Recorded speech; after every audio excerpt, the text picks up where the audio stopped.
Oh, sorry about this later review of About Time than I announced. Life gets in the way in terms of work and whatever. I saw it Sunday, but that having time to think about it helps in terms of getting a more positive, a more thorough review. Anyway, About Time, it comes from Richard Curtis. Curtis, who is mostly famous for a bunch of individual TV scripts, which include Blackadder, Doctor Who, as well as as well as many other feature films such as Notting Hill, Bridget Jones' Diary, which I liked a lot, and Love Actually, which I just rewatched after watching About Time, just to sort of like compare and contrast. Honestly, thinking about it, I probably was a little more like hyped up on like when I announced my feelings online about it. I was probably a little more excited than I was, but I still think About Time is one of my favorite movies of this year, fair of this year by far, and one of the best romantic comedies I think. But let me get down to the story. So you start off. So the story follows Tim. Is very lanky, very unmuscular, very ginger. More or less his words in the movie, not mine. Mine played by Domhnall Gleeson, who was Bill Weasley from the Harry Potter films, and basically he's this late mid-20s something guy who basically has trouble trying to like figure out who just like moved out of his parents' place on the beach and is trying to set up a life on his own and trying to live his life in London. When all of a sudden his father, played by Bill Nye, who in I think one of his best performances in terms of a dramatic and comedic sense, tells him, "Hey son, do you know we have time? We have ability to travel in time. Don't, but here we are." Alright, so they establish like all the men in his family. This family is given no last name, just like which I thought was interesting, and I'll get to that later. Later, can travel back into time, not forward in time, not only back into their own personal timeline. But this movie, like, it plays around with its rules about time travel as much as Doctor Who actually does, and basically uses this as a sort of play around. Play around within the poll. I'll get to the difference in the marketing later, but like it's him.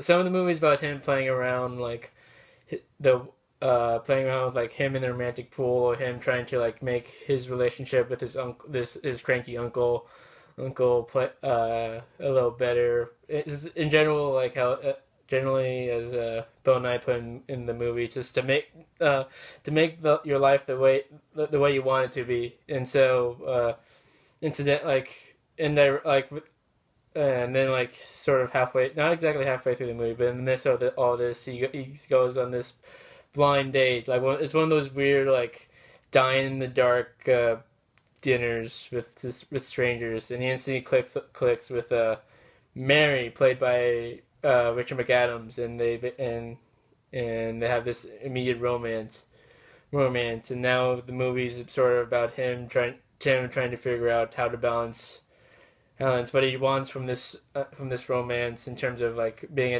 growing up, or versus like what can he get away with in terms of his time travel powers.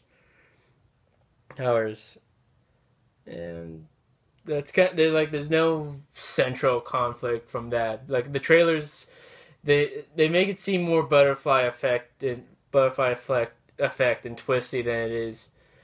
It's not as as cliched as you'd expect from that. It's those twists are there, and you see them in the trailer, but they're placed in different spots chronologically within the movie. So like they have the same results that you expect, but they have a different impact and like context once you see it in the film. And this is not this is not a traditional romantic comedy where you see everything from, you see sort of like this relationship from both Tim's perspective Mary's perspective. It's very much from Tim's perspective of him trying to grow up as a person, and this and I think like in the trailers and all the TV spots in the trailers, they've been misleading because they're obviously selling Rachel McAdams' name from like the Notebook and stuff as sort of this big traditional romantic comedy, and it's a lot more deeper than that. I think that there's the more at stake in this movie than just like love is great or just like having to find this perfect romance. It's more about since it's a movie about time travel. It's about sort of appreciating life as you know it would, or like having relationships around you, the family or people you bond with. And they all sort of correlate. And like Amy's like him and Mary, or basically this one segment is again. There's a Tim and his dad's relationship. There's a Tim and his weird sister's relationship, which is kind of there's Tim and his best friends kind of relationship. There's Tim with this trying to deal with this other like first love type character, and that plays parallel with him and Mary, and it's all about like to sort of appreciating your time you have with these people. And the time travel gimmick, and I hesitate to say gimmick, but like it's not like it doesn't define the plot it doesn't define the plot per se. It's just more like it's a device to reveal different aspects of the character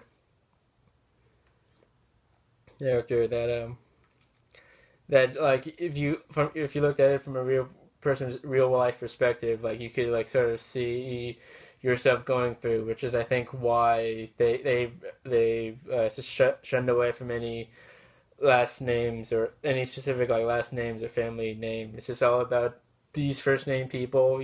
These very not exactly placeholder characters, but like things that you can identify with. Like Domhnall Gleeson, his performance in this movie is one of my new favorite awkward romantic hero performances. Right up there with like Scott Pilgrim and up with Scott Pilgrim. Not exactly 500 Days of Summer. JGL wasn't that awkward, but you could see where he was going with that too.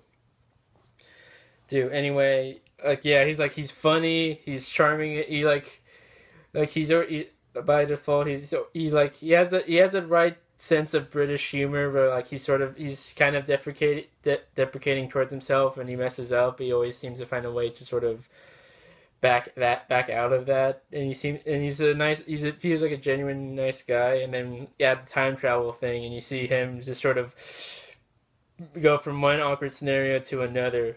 There's a scene about halfway through the movie where he meets up with his old ex, and she's hanging out with his friend, and he thinks, "Oh, you're a lesbian." No, I'm not a lesbian. Okay, then time travel back, and then time travel rewind comes back to that point. It's like, be careful, like don't say your girlfriends, because otherwise that implies like both of you are like you're lesbians. It's like, I am a lesbian. Rewind again. And it's not as abused as much as you think. It's not like it's like a big like difficult. It's not like an element that defines the relationship between Rachel McAdams and Domhnall Gleeson. Though like there is a moment there in there or two, but like you could tell like it's a genuine romance, and there is really good chemistry between the two. But it's like it serves as like time travel would actually sort of gets in the way of him growing up properly, as it were, or just being like a developing adult with him. And let's see, Rachel McAdams, like she's charming as she usually is. She's the only American in this movie, and they basically says like, oh, she's from America. She's like an actress or like she's a reader. She's a sexy reader that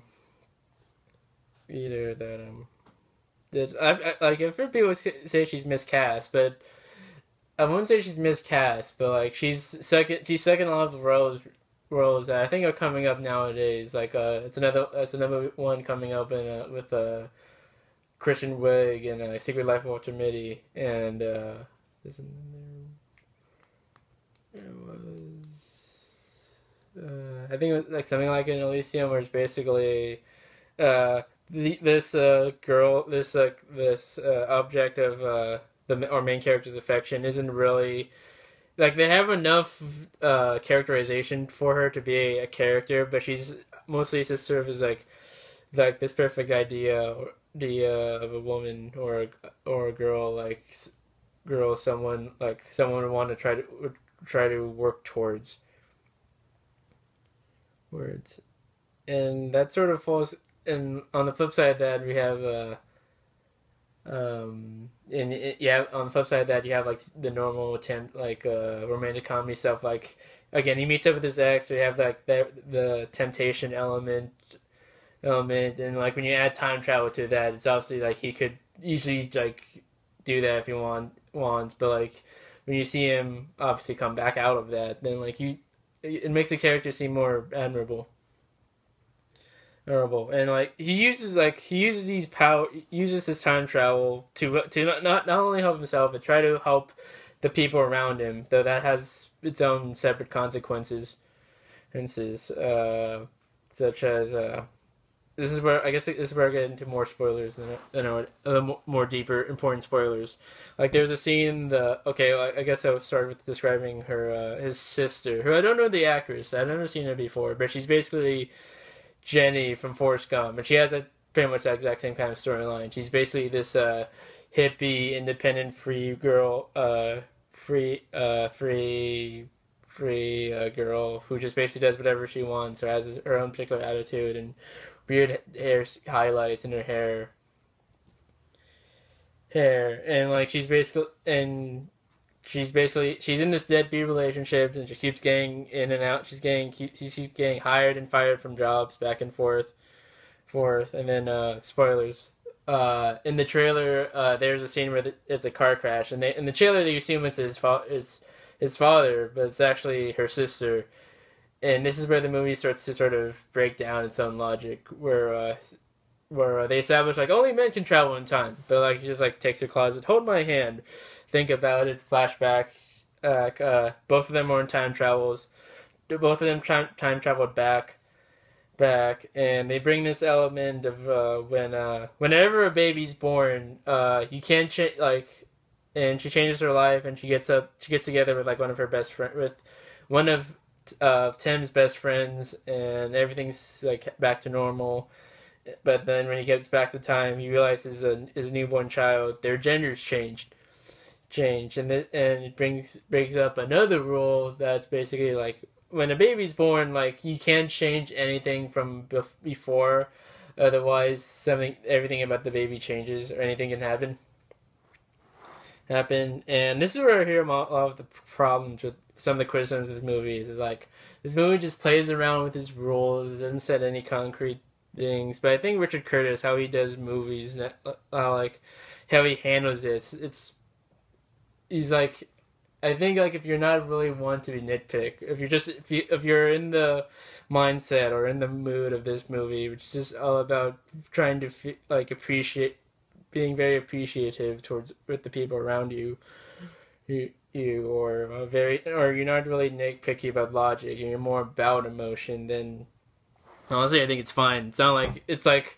It's not something that would break this movie, because because I know this movie is, even with time travel, it's a movie about consequences, definitely, but like it's about how you play out with these consequences, and that's really sort of a very cold hard truth thing to hear from usually these kinds of bubbly romantic comedies. And it is a bubbly romantic comedy. It's from Richard Curtis. He did Love Actually, which is the Ben-Hur of comedies. Not Ben-Hur. But there's like the Great Race of comedies. So there's like these big ensemble cast is sort of interrupting in their own little vignettes of stories. Anyways, and I think this brings up to one of my one of my more minor complaints about time is like there's a few too many characters in this movie. From like there's this weird uncle character who's like who's absent-minded, but he doesn't really play into the movie at all. There's his mother, who's good, but like she, again, like who was like in the Doctor Who Waters is More Special. That's who she's good.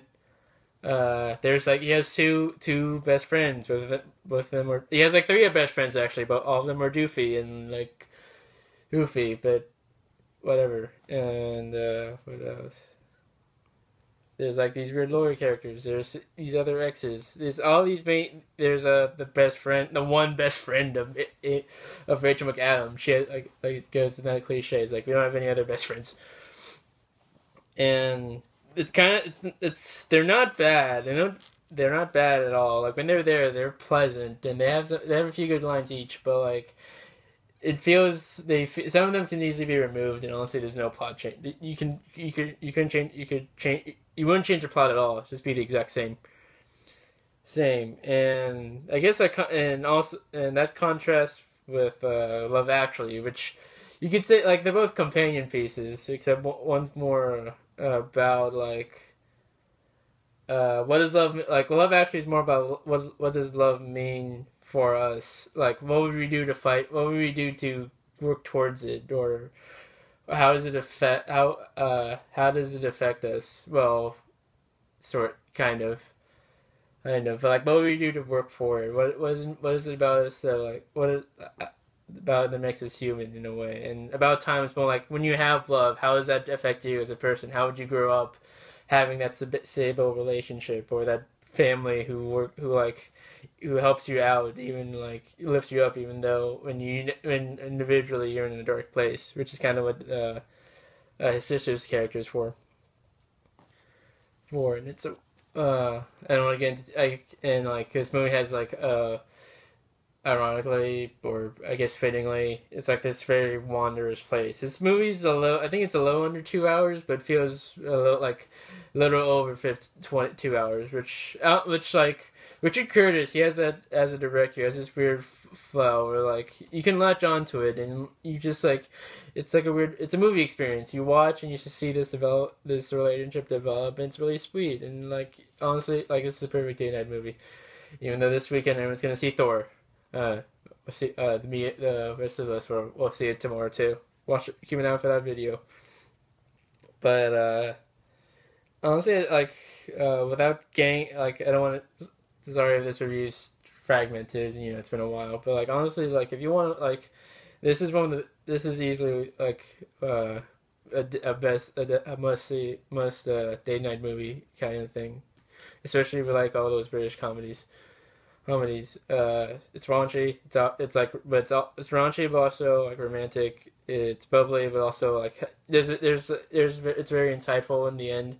It has like it's I know it's like one of those like obvious like life affirming like everything's meant to be happy, appreciate life stories, but there's a certain weight to it that makes it feel a little more legitimate, and like it feels more weighty.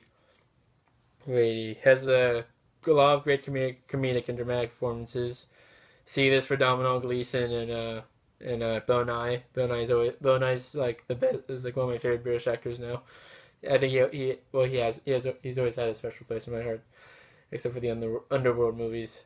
Yeah, a lot of good raunchy, like a lot of good like awkward, raunchy, but also sweet British comedies, British comedy and a sense of humor. Easily one of my favorite movies this year. Check it out ASAP if you can, and that's all for now. Tomorrow, or probably by the time this video gets posted, the day of, which would be tomorrow, then me, Jeremy, myself, and a few other misfits. Jeremy, myself, Matt, a few other new misfits. We're all coming together. We'll see Thor. We'll see Thor 2. We'll get back to you at that. Thank you for watching. Bye.